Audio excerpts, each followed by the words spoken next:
Достар, баршаңызға сәлем. Бүгін сіздермен Қытайдың қартаюға қарсы құпиясы туралы сөйлесетін боламыз. Видеоны көрмес бұрын маған подписка жасап лайк қоюды ұмытпаңыздар. Бірінші, жуып тазаланған 350 грамм сарымсақты 2 рет ет тартқыштан өткізіңіз. Ол дегеніміз 1 рет өткен сарымсақты қайтадан ет тартқыштан өткізесіз. Оған 200 грамм спирт құясыз, бетін жауып 10 күн тұндырасыз. Сосын мұқият сүзіп алып, бетін мықтап жауып, тағы 3 күнге қалдырасыз. Осыдан кейін емдік курсты бастай берсеңіз болады. Сарымсақ тұнбасын ішудің ережесі бар.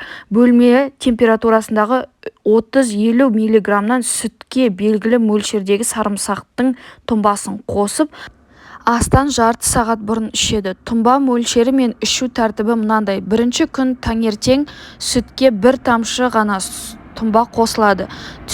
Түсте 2 тамшы, кешке 3 тамшы. Екінші күні таңертең сарымсақ тұнбасынан 4 тамшы қосу керек деп жазады Ауырмаңыз газеті. Осы ережемен жалғастырғанда 5-ші күні кешке 15 тамшыға жетеді.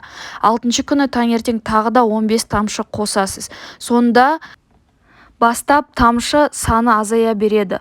10-ші күні кешке 1 тамшыға ғана керек болады. Мұнымен ем аяқталған жоқ. Бұдан әрі 25 тамшы қосып, күніне 3 реттен ішіп жүру керек. Қатесі дұрыс жасаған адам емдік курс аяқталғанда тамыр қабырғалары май мен қақтан тазарады. Оны қан қысымы қалыпқа келе бастағаннан аңғаруға болады. Уақыт өте келе қан айналымының жақсаруынан арқасында ағза өздігінен сауыға бастайды. Достар, маған подписка жасап лайк қоюды ұмытпаңыздар. Үлкен рахмет.